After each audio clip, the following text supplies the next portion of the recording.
Hi, I'm Bugsy and I'm an addict. I'm going to be reading just for today, August 10th, 2024, Regular Prayer and Meditation, page 232, basic text, page 45. Most of us pray when we are hurting. We learn that if we pray regularly, we won't be hurting as often or as intensely. Regular prayer and meditation are two more key elements in our new pattern of living.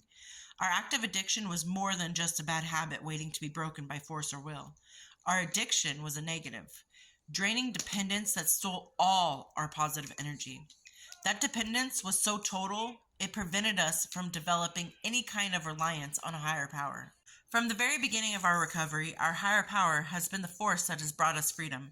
First, it relieved us of our compulsion to keep taking drugs, even when we knew they were killing us. Then, it gave us freedom from the more deeply ingrained aspects of our disease. Our higher power gave us the direction, the strength, and the courage to inventory ourselves, to admit out loud to another person what our lives had been like, perhaps for the first time. To begin seeking release from the chronic defects of character underlying our troubles, and, at last, to make amends for the wrongs we had done. That first contact with a higher power and that first freedom has grown into a life full of freedom. We maintain that freedom by maintaining and improving our conscious contact with our higher power through regular prayer and meditation. Just for today, I will make a commitment to include regular prayer and meditation in my new pattern of living. So I'm going to put a disclaimer right here and just say that if you don't want to hear what I'm about to say about religion and God or the universe or whatever belief systems, because it may come off as me discrediting maybe something you believe, go ahead and stop here and just reflect on the just for today I just read. Okay? Let me start with like this. Okay. Do I believe that God, the universe, your deity, your energy, whatever it is you believe in, do I believe it was there before, during, and after your addiction? Sure. I believe it could be there. I believe that it could have followed you throughout the good times, the horrific times, and the better times. Yeah, sure. What I don't believe is that your God of your understanding, which could be anything, it could be the universe, it could be just an energy you feel, it could be a whole different religion, doesn't necessarily have to be based upon God. Do I believe that that energy was there to pull you out of addiction? No. Because if it's there before, during, and after your addiction, why didn't it stop you from even having an addiction? And I know the argument of, well, you needed to learn a lesson, or we strayed so far from our religion or our belief that we ended up, making bad choices while our God of our understanding was sitting there like, don't do it. I just don't believe that we should credit something we can't see, feel, or really know exists and discredit the struggle, the fight, and the accomplishments that we have created for ourselves. We put in the effort to get ourselves sober. And it's like having a mother watch their child run towards the street. That mother hopefully would be like, don't do it. Don't do it. And stop the child from running out in the middle of the street. I feel the same towards this, higher being, that if they saw us running towards the middle of the street, aka towards addiction, why didn't they stop us? And I get it. Oh, we have own free will, and that's why we're allowed to. Okay. But we also have own free will to stop ourselves, to get ourselves out of addiction. We did that ourselves. It'd be like telling somebody, hey, I got a job, or I got a promotion. And that person immediately going, oh, who do you know that could have gotten you that job? What favors did you call in? What phone call did you make to get where you're at? Which discredits the accomplishments that we worked so hard for. Does that make sense? I don't like when people tell me, oh, you got sober because God saved you. No, I got sober because I saved me.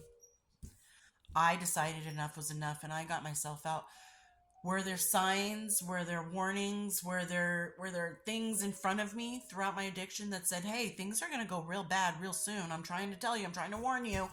Yeah. Yes. But seeing a stop sign doesn't mean that you can't blow through it. Doesn't mean that you might not have noticed, or you kind of saw it, but you just kept going. And I feel like, in a way, religion and beliefs and stuff like that are just signs that are set up in front of you. Hey, 30 miles an hour right through here. Hey, yield. High winds ahead. Rocks falling. Things like that. Those existed as you're on the road, but they can't force you to follow or heed that warning. Does that make sense?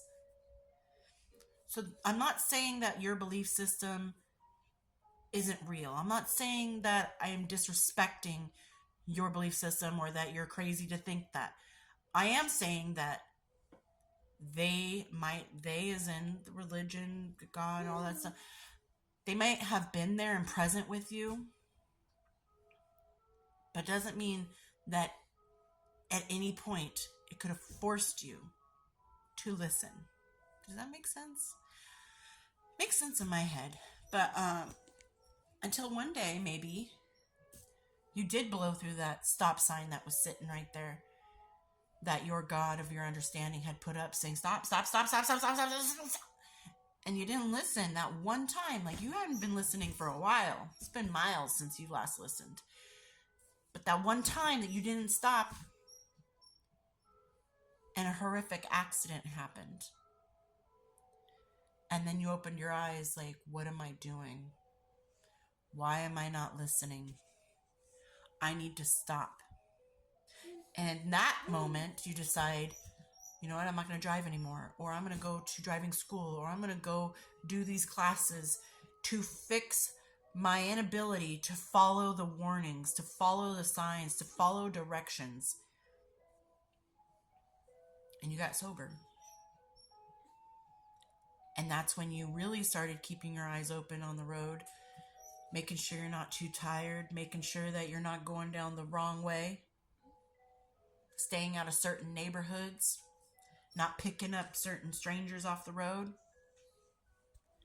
but instead doing what you're supposed to be doing, stopping at that stop sign, knowing that this is only a left turn, taking the road to a better life. I got to get to work. I've got to go, raise my children. I've got to make sure they get to school, the doctors, the dentist, all of the above.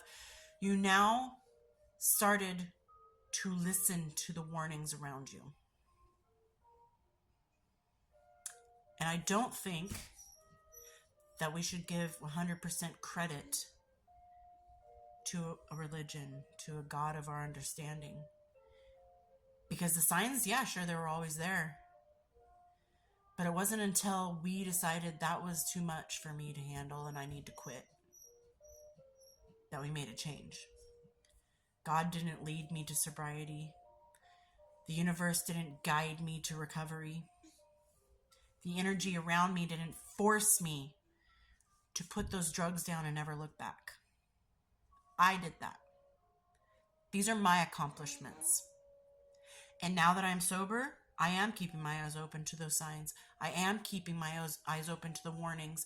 And I am more open to learning from my mistakes than to burying them like I did in the past. And I'm forthcoming to my mistakes. So was it God? Was it the universe that got us sober? No, I don't believe so. We got ourselves sober. But now we know what to look for our future to get ourselves safely to the destination that we are headed towards. And prayer and meditation helps because it quiets the mind so you can hear the thoughts and kind of come up with a plan on what to do next. So I'm not going to discredit that. Prayer and meditation helps you figure out where you need to go next because you can hear yourself think once in a while. Anyway, I hope everyone's doing well out there and I'll talk to you later. Bye.